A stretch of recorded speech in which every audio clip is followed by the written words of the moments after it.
Joshua Garcia.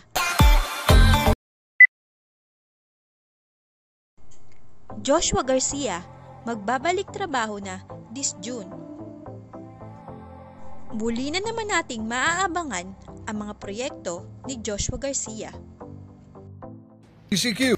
Ngayong under GCQ na ay unti-unti na ngang matitake ni Joshua ang mga hindi natapos na eksena dahil sa lockdown. Ito ay gaganapin sa isang isla sa Pampanga or sa Bataan. Closed door shooting ang gagawin sa set na kumpleto sa sanitation at sa tamang pahingahan.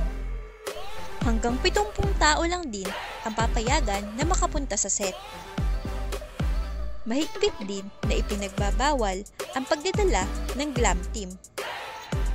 Ito ay upang maiwasan ang pagkalat ng COVID-19.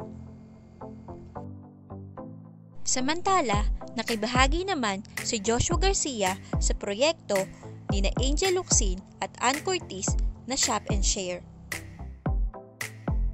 Mabilis ding na sold out ang mga damit ni Joshua Garcia.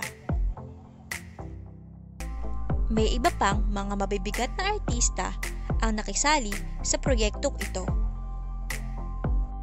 Maging ang sasakyan ni Angel ay isinama na din niya. Kung gusto niyong makita ang mga available item sa Shop and Share ay i-visit niyo lang ang site nila.